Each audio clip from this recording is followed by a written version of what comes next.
Assalamualaikum warga YouTube. Setiap anggota tubuh manusia adalah amanah dari Allah Subhanahu wa Ta'ala. Mata, telinga, tangan, kaki, dan lisan bukanlah sekedar alat, tetapi juga saksi kelak atas setiap perbuatan yang kita lakukan di dunia. Dalam Al-Quran, Allah telah memperingatkan, pada hari ini kami tutup mulut mereka, tangan mereka akan berbicara kepada kami, dari kaki mereka akan menjadi saksi terhadap apa yang dahulu mereka kerjakan. Surah Yasin ayat 65.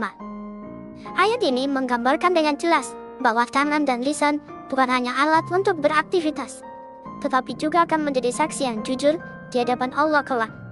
Maka, bagaimana mungkin seorang mukmin tidak berhati-hati terhadap apa yang keluar dari lisannya dan apa yang diperbuat oleh tangannya? Suatu sore, dua sahabat duduk di teras masjid setelah sholat asar. Ahmad berkata, "Kau tahu Hasan, aku tidak pernah sengaja menyakiti orang.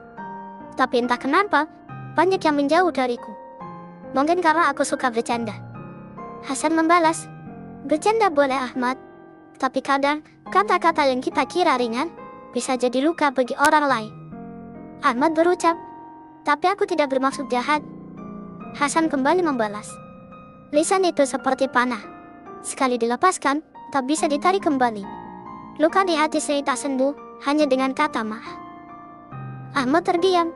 Ia teringat betapa seringnya ia melempar gurauan yang menusuk, mengomentari kekurangan orang lain, bahkan mengetik komentar pedas di media sosial tanpa berpikir panjang.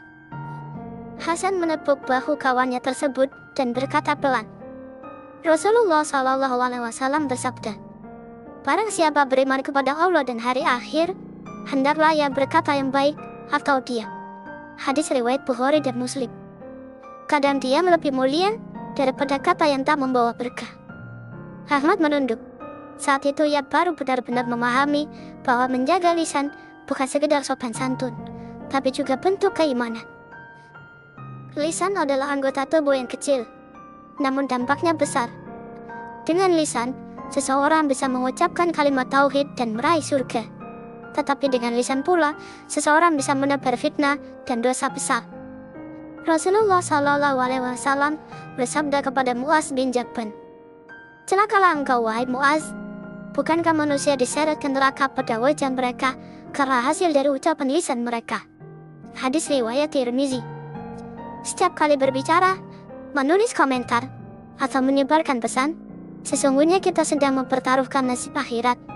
Satu kalimat bisa menjadi sebab Allah ridho, atau sebaliknya menjadi sebab murka Allah. Bukan hanya lisan, tangan pun memiliki tanggung jawab yang besar pula. Ia bisa digunakan untuk menolong, bersedekah, menulis ilmu, atau membantu orang lain. Tapi tangan juga bisa menjadi alat dosa, memukul, mencuri, atau bahkan sekedar menulis keburukan di dunia maya. Rasulullah bersabda, "Seorang muslim adalah orang yang kaum muslimin lain selamat dari lisan dan tangannya." Hadis riwayat Bukhari dan Muslim. Hadis ini menunjukkan ukuran keimanan sejati bukan hanya pada ibadah ritual, tetapi juga pada seberapa aman orang lain dari gangguan tangan dan lisan kita. Mari kita renungkan sejenak. Berapa banyak kata yang keluar dari mulut kita hari ini? Berapa banyak jari yang kita gerakkan untuk menghentikan sesuatu? Dan berapa banyak dari itu semua yang mendatangkan manfaat? Seringkali kita tidak sadar bahwa satu kalimat tajam bisa merusak hubungan, satu komentar bisa melukai hati, dan satu tulisan bisa mengundang dosa yang berantai. Menjaga tangan dan lisan bukan berarti kita berhenti berbicara atau berbuat, tetapi menggunakannya hanya untuk kebaikan. Berbicara yang menenangkan, menulis yang bermanfaat, dan berbuat untuk menolong. Menjaga tangan dan lisan adalah tanda kesempurnaan iman. Orang yang benar-benar beriman tidak akan membiarkan dua hal ini menjadi sumber dosa.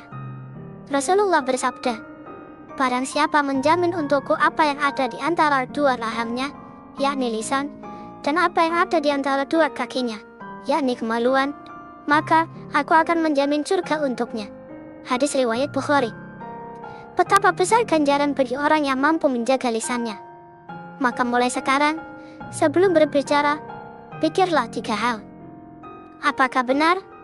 Apakah bermanfaat? Apakah menenangkan? Dan sebelum tangan kita bergerak, tanyakan, apakah ini diridhoi oleh Allah? Suatu hari nanti, kita semua akan berdiri di hadapan Allah. Lisan yang dulu banyak bicara, dan tangan yang dulu aktif bekerja, semua akan menjadi saksi. Alangkah indahnya bila mereka berkata, "Ya Allah, tangan ini pernah menolong, menulis kebaikan, dan memberi. Ya Allah, lisan ini pernah menenangkan, mendoakan, dan berzikir." Namun alangkah mengerikan bila keduanya berkata sebaliknya. Maka, marilah kita jaga tangan dan lisan kita sejak sekarang. Bukan karena takut dihukum, tapi karena cinta kepada Allah dan sesama manusia. Sebab kebahagiaan sejati bukan hanya ketika banyak berbicara, tapi ketika bisa diam pada saat yang tepat dan berbuat baik tanpa pamrih.